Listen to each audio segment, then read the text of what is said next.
بسم اللہ الرحمن الرحیم۔ السلام علیکم دوستو، آج میں مفتی طارق مسعود صاحب کی ایسی ویڈیو لے کر آیا ہوں جس کا ٹائٹل ہے کہ میں نے ایک عرب ڈرائیور کے ساتھ سفر کیا اور اس نے گاڑی بہت تیز بھگائی۔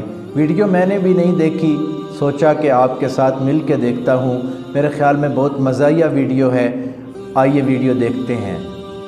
ایک دفعہ میں نے پہلے بھی واقعہ بتایا، جب حج کرنے گیا نا تو ہم لوگ مکہ سے مدینہ ہم نے ایک ٹیکسی لی کرائے پر کہ مکہ سے ہم مدینہ کار لیتے ہیں نا کرائے پر۔ وہ ڈرائیور عرب تھا، اس نے کیا کیا، اب مکہ سے مدینہ ہم نکلیں تو اس نے نمبر پلیٹ پہ چڑھایا کپڑا، وہ سعودی تھا، کپڑا چڑھایا۔ ہم نے کہا خیر نہیں ہے، کیونکہ وہ جب آپ اوور اسپیڈ ہوتی ہے نا گاڑی تو وہ کیمرے سے ٹریس ہو جاتی ہے، نمبر پلیٹ پہ وہ کیمرہ لگتا ہے۔ وہ اس نے چڑھا دیا کیا، کپڑا۔ ہم نے کہا اللہ خیر کرے، اب یہ بھگائے گا۔ اور اتنی اسپیڈ سے گاڑی بھگائی ہے اس نے، اتنی اسپیڈ سے کہ وہ جو ٹریفک پولیس والے ہوتے تھے نا، ایک دو دفعہ تو ایسا ہوا کہ ٹریفک وہ جو انہوں نے وہ رکھے ہوئے ہوتے ہیں تکون سے روکنے کے لیے، اس کو بھی دھاڑ توڑتا ہوا نکل لیا وہ، اور پولیس والے پیچھے بھاگ رہے ہیں اس کے، پتہ نہیں کیا کیا مسئلہ تھا اس کا، واللہ عالم۔ تو میں نے کہا بھائی کہیں بھی یعنی کوئی زخمی ہونے کا آپشن نہیں ہے ابھی، یا تو ڈائریکٹ اگلے جہان میں یا مدینہ۔ تو مجھے متنبی کا ایک شعر یاد آ رہا تھا، ضربت بہتی ضرب القمار اما لہذا و اما لذا۔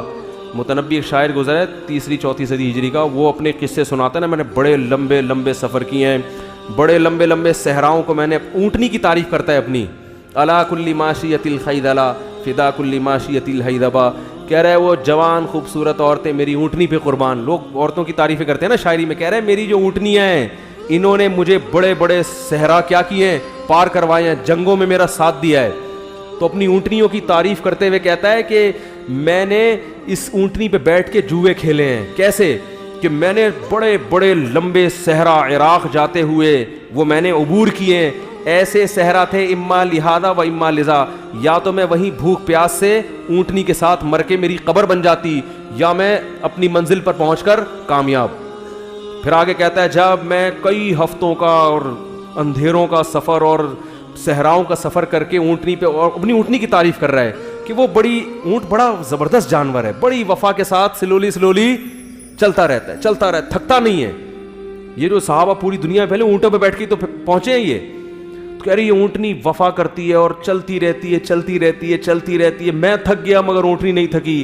ایک وقت آیا میں نے فقلنا لها اين ارض العراق فقالت ونحن بتربانها، میں نے پھر اونٹنی سے پوچھا کہ بتا عراق کی سرزمین کتنی دور رہ گئی ہے، تو وہ مڑ کے کہتی ہے ونحن بتربانها، بس عراق کی مٹی میرے پاؤں سے لگ رہی ہے، پہنچنے والے ہیں عراق۔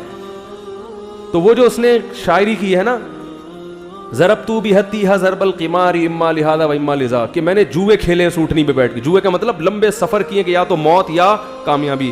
تو مجھے شعر یاد آ رہا تھا کہ یا تو مدینہ پہنچ کے قبر رسول کی زیارت ہوگی، 50,000 10,000 نمازوں کا ثواب ملے گا، یا ڈائریکٹ جنت۔ تو اس وقت میں نے گھر میں کال کر کے 2-4 جلیلی وصیتیں لکھوائی کہ 1-2 رہ گئی تھی، میں نے کہا بھائی گھر والے پریشانی ہو کیا رہا ہے، کیا موت کے کنویں میں چھلانگ لگا رہے ہو بھائی، یا سعودی حکومت نے کوئی قصاص کرنے کے لیے۔ تو میں نے کہا ڈیٹیل بعد میں، کیونکہ وہ سمجھ میں نہیں آتی نا، میں نے کہا ڈیٹیل بعد میں، ویسے ہی لکھوا دی میں نے، وہ جلدی لکھوائی۔ کیوں؟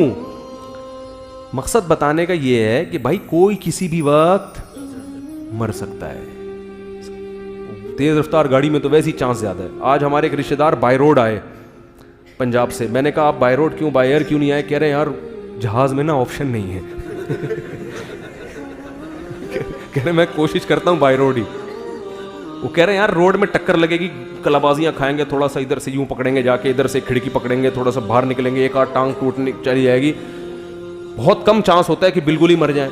کہہ رہے جہاز میں جب وہ جنید جمشید بیچارے کا واقعہ ہوا نا، کہہ رہے وہاں تو بس بیٹھے تھے اور پھر غائب، باڈی بھی نہیں ملتی۔ تو ہر شخص نے مرنا ہے اور کچھ پتہ نہیں کون کس ٹائم مارکیٹ سے شارٹ ہو جائے۔ اس میں بڑے بڑے لوگ، ڈاکٹر بھی مر جاتے ہیں۔ میرے والد صاحب بتا رہے ہیں، ڈاکٹر صاحب وہ کر رہے تھے ڈائیگرام بنا کے نا، بتا رہے تھے کہ لوگوں کو نیوی میں نا، میرے والد صاحب نیوی میں تھے، نیوی کے آفیسرس کو بتا رہے تھے کہ ایسے ہارٹ اٹیک ہوتا ہے، اس دوران ان کو ہارٹ اٹیک ہوا ہے اور ڈیتھ ہوئی ہے. ڈیتھ کا تو مجھے اب پوری طرح یاد نہیں رہا، لیکن ہارٹ اٹیک اسی دوران ہوا. وہ اللہ نے کیسی عبرت کی بھائی، جو ڈاکٹر ہارٹ اسپیشلسٹ کو پڑھا رہا ہے اور بتا رہا ہے کہ ایسے اٹیک ہوتا ہے، این اسی وقت اس کو اللہ نے ہارٹ اٹیک ہوا. اس کا یہ مطلب نہیں کہ آپ حفاظتی تدبیر اختیار نہ کریں، موت کے لیے ہر وقت تیار رہیں اور دنیا سے دل نہ لگائے. تو یہی ہے کہ بھائی گناہ سے ہمیں کیا کرنا چاہیے، بچنا چاہیے. اللہ تعالیٰ عمل کی توفیق عطا فرمائے. دوستو ویڈیو آپ نے دیکھی ہے، یہ میری توقع کے مطابق مزاحیہ ویڈیو نہیں تھی، لیکن سبق آموز ویڈیو تھی کہ موت کسی بھی وقت آ سکتی ہے، اس کی تیاری کرنی چاہیے اور دنیا سے جی نہیں لگانا چاہیے. مفتی صاحب بہت اچھا بیان کرتے ہیں، اس لیے میں ان کی ویڈیوز لے کے آپ کے سامنے حاضر ہوتا ہوں کہ ان کی ویڈیوز کو دیکھا جائے مل کر اور اس سے سبق حاصل کیا جائے. تو امید ہے آج آپ کو یہ ویڈیو اچھی لگی ہوگی. اگر ویڈیو اچھی لگی ہے چینل کو سبسکرائب کر دیں، فیس بک پیج کو فالو کر دیں. بہت شکریہ.